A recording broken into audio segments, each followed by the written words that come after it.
I'm Tom Rioch, promoting successful business experts, connecting people throughout the world from my podcast studio in Brazil. Joining us today is Eric Dingler, the digital nomad entrepreneur, coaching remote leaders everywhere.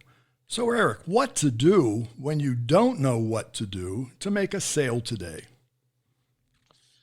Tom, thank you for having me on and letting me answer this question. I was actually just coming out of a cohort meeting with a group of people that I'm coaching, and this exact question came up.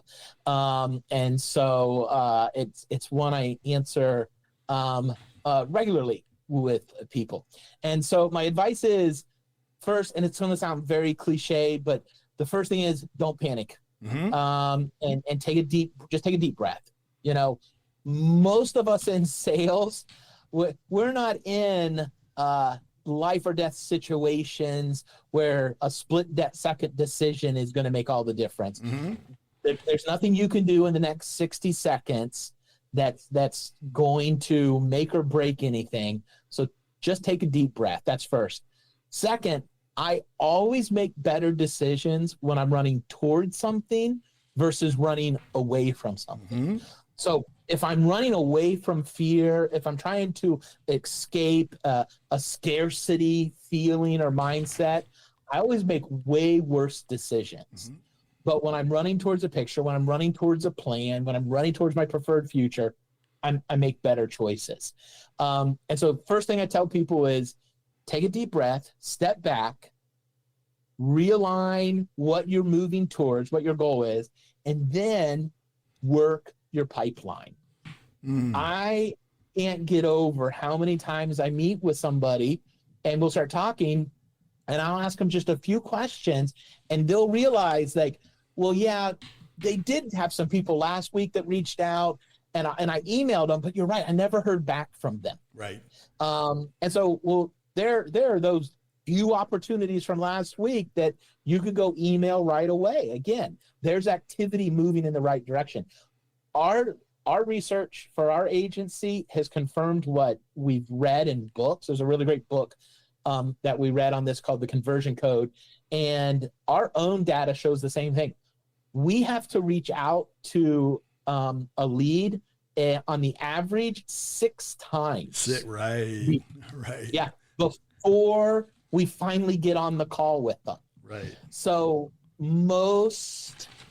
many people don't have a solid enough pipeline that they're tracking every opportunity. So that's why I tell people, take a deep breath, remember what you're going after, and then work your pipeline. Look at the opportunities, because what so many people do, Tom, is they try to jump into creating opportunity when they've left a whole bunch of gold in the backyard.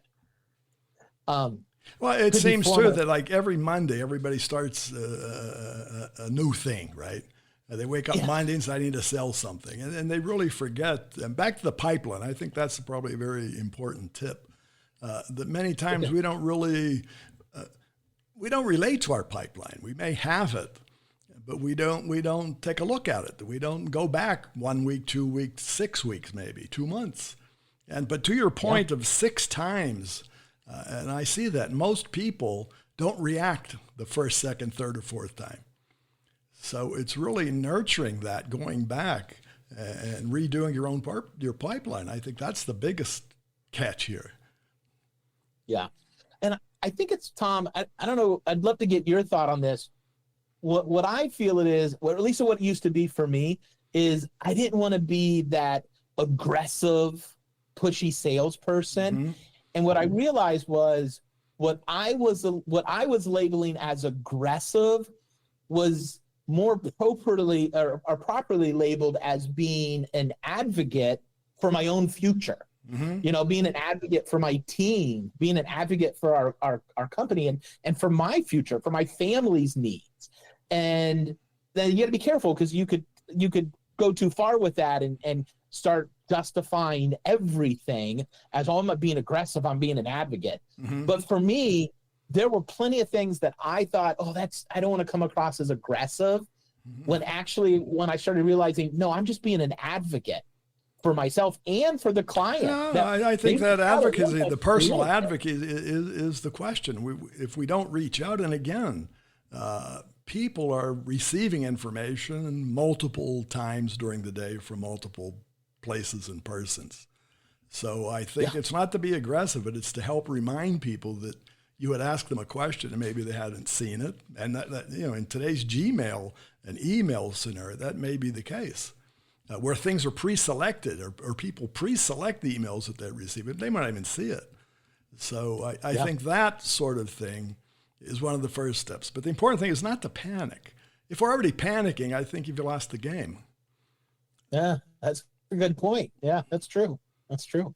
So to that, and I'm from the time where you said 6 times, but I'm from the time when I learned in sales that you would receive 16 no's to each yes. That's long ago, but it's a long lot of no's. And to that point, we have to, and I would say, rush to get those no's. If I could get 16 no's out of the way, maybe I'll find a yes. And it's serious. So, going back and refreshing your pipeline, maybe there are persons that we're trying to touch that maybe they're really not interested. Maybe they've changed jobs. Maybe the company's gone under. But lots of things happen. So it's updating. And in today's world, you need to update a pipeline almost weekly. Yeah.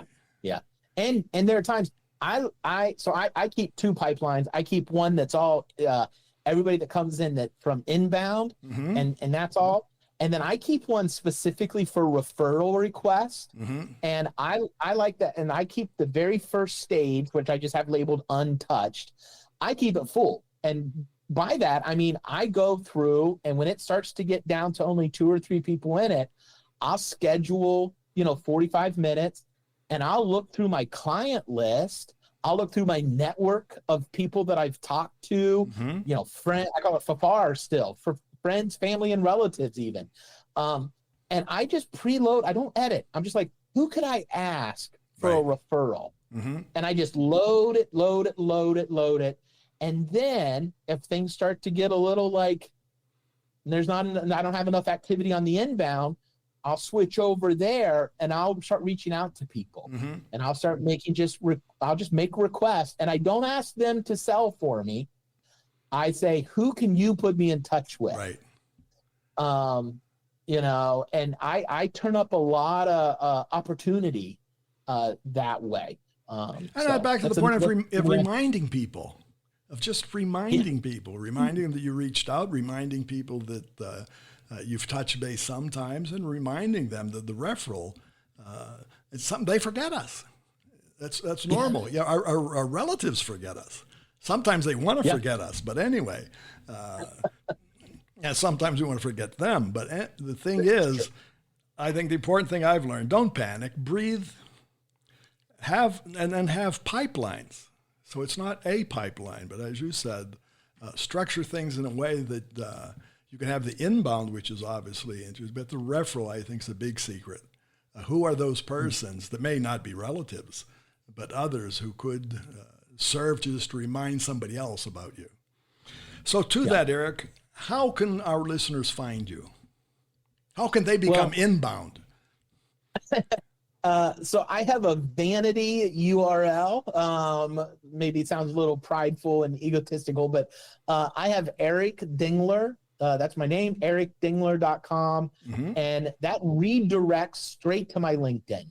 So if they just go to ericdingler.com, LinkedIn is going to open, and that's going to be my profile, and they can connect with me right there. And my marketing agency is In Transit Studios. So that's the best ways for people to connect with me. Very good. Well, Eric, thanks for being here today. Thanks for having me, Tom. And again, for our listeners, it's Eric Dingler, E-R-I-C, the last name D-I-N-G-L-E-R. You'll find him at ericdingler.com. That'll take you to LinkedIn. And also intransitstudios.com. Intransitstudios.com. Cafe Networking is brought to us by Focus MI Market Intelligence, an agricultural market research specialist in Brazil. More information at focusmi.com. Talk to Tom, talk to the world. Thanks for listening. Till the next time here at Cafe and Networking Podcast.